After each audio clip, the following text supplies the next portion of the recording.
துரோணாச்சாரி எனும் மிக முக்கியமான மகாபாரத கதாபாத்திரத்தின் மூலம் தமிழர்கள் தொலைத்த பாரம்பரியங்களை துல்லியமாக நாம் இந்த விடயத்தின் மூலமாக மீட்கப் போகிறோம்.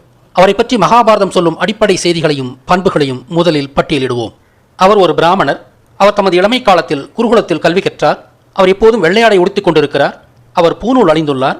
அவர் ஒரு ஆசான், குறிப்பாக போர்க்கலைகளுக்கு. அதிலும் அவர் வில்வித்தையில் சிறந்தவர். உண்மையிலேயே அவர் யார்? கசார் மற்றும் இஸ்ரேல் பகுதிகளிலிருந்து வந்தவர்களும் பிராமணர் என்று தற்போது அழைக்கப்படும் யூதர்களை போன்ற பிராமணர் இல்லை அவர். பிராமணர் என்ற பட்டமே தமிழருக்கு சொந்தமானது. இதைத்தான் இங்கு வந்தேறிய யூதர்கள் தட்டி பறித்துக் கொண்டனர். புத்தரே இந்த யூத பிராமணர்களை பொய் பிராமணர்கள் என்று எள்ளி நகையாடினார். புத்தர்களே உண்மையான பிராமணர்கள் என்றும் சாற்றினார். இதுவே பிராமணர் பட்டம் வந்தேறி யூதர்களால் இந்தியாவிலிருந்து திருடப்பட்ட பட்டம் என்பதற்கான சான்று. அப்படியென்றால் பிராமணன் என்ற சொல்லின் பொருள் என்ன? இது மேன்மையான ஞானம் பெற்ற சித்தர்களுக்கு கொடுக்கப்பட்ட பெயர். ஆதியில் இது ஐம்புலன்களையும் வென்ற சித்தர்களுக்கு பெரிய பிளஸ் அமனன், பேரமனன், பிராமணன், பிராமணன், பிரம்மன் என்று இடப்பட்ட பெயராக இருந்தாலும் கால ஓட்டத்தில் இது பொதுவாக உயர்கல்வி பெற்ற ஞானிகளுக்கு வழங்கப்படும் பட்டமாகியது. யார் அந்த உயர்கல்வி பெற்ற ஞானிகள்? குருகுல கல்வி பெற்றவர்களே உயர்கல்வி பெற்றவர்கள். ஆதிசிவனால் 20,000 ஆண்டுகளுக்கு முன்பு குமரிக்கண்டத்தில் தொடங்கப்பட்ட குருகுல கல்வி 1700 ஆண்டுகளுக்கு முன்பு களப்பிரர் படையெடுப்பால் அடித்தொழிக்கப்பட்டது. 6 வயதில் சிறுவர்கள் குருகுலத்தில் சேர்க்கப்பட்டு 18 ஆண்டுகள் கடுமையான கல்விக்கு அப்புறம் பிராமணன் என்ற தகுதி அடைகின்றனர். பல வகை தொழில்நுட்பங்களும் போர்க்கலைகளையும் உள்ளடக்கிய 64 வகை கலைகளை இந்த காலத்தில் அவர்கள் பயில்கின்றனர்.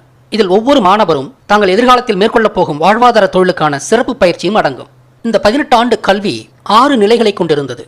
ஒவ்வொரு நிலையும் 3 ஆண்டுகள் கால அளவு கொண்டதாக இருந்தது. அந்த ஒவ்வொரு நிலையும் அந்தந்த மாணவர்கள் அணிந்த வண்ண உடைகளால் பகுத்தறியப்பட்டிருந்தது.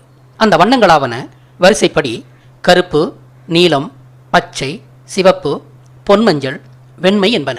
இந்த வண்ணங்கள் எவ்வாறு தேர்ந்தெடுக்கப்பட்டன? கல்வி என்பது விடியலோடு ஒப்புமைப்படுத்தப்பட்டது. ஒரு நிலம் இருளிலிருந்து விடுபட்டு ஒளியடைவதை விடியல் என்கிறோம். அதே போல கல்வியானது ஒரு மாணவனை இருள் எனும் அஞ்ஞானத்திலிருந்து விடுவித்து ஒளி எனும் ஞானத்திற்கு இட்டு செல்லுகிறது. இந்த 6 வண்ணங்களும் விடியலின் வரிசை கிரமமான வண்ணங்கள். இங்கு கருப்பு என்பது அஞ்ஞானத்தையும் வெண்மை என்பது ஞானத்தையும் குறிக்கும் வண்ணங்கள். இந்த 6 நிலைகள் ஒவ்வொன்றிற்கும் முருகனால் வரையறுக்கப்பட்ட ஒரு குறியீட்டு தெய்வமும் உண்டு. அஞ்ஞானத்தையும் வீரத்தையும் குறிக்கும் கருப்பு வண்ணத்திற்கான தெய்வம் காளி. நீலவண்ணம் இந்த அகிலாண்டத்தையும் காதலையும் குறித்து அதற்கான தெய்வமாக நிலவின் அம்சமாக நீலாம்பிகையை கொண்டுள்ளது.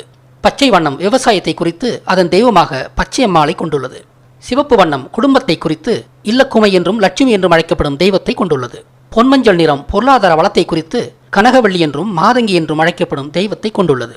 வெண்மை என்பது ஞானத்தையும் கலைகளையும் குறித்து அதன் தெய்வமாக சரஸ்வதியை கொண்டுள்ளது. கடைசியும் 6ஆம் நிலையிலும் உள்ள மாணவர்கள் வெள்ளை ஆடை உடுத்துவர். இப்படியாக 18 ஆண்டுகள் குருகுல கல்வியை முறையாக முடித்த மாணவர்கள் பிராமணர் என்று அழைக்கப்பட்டனர். அவர்கள் தாங்கள் பெற்ற ஞானத்தின் குறியீடாக வாழ்நாளெல்லாம் வெள்ளை ஆடையே உடுத்தினர்.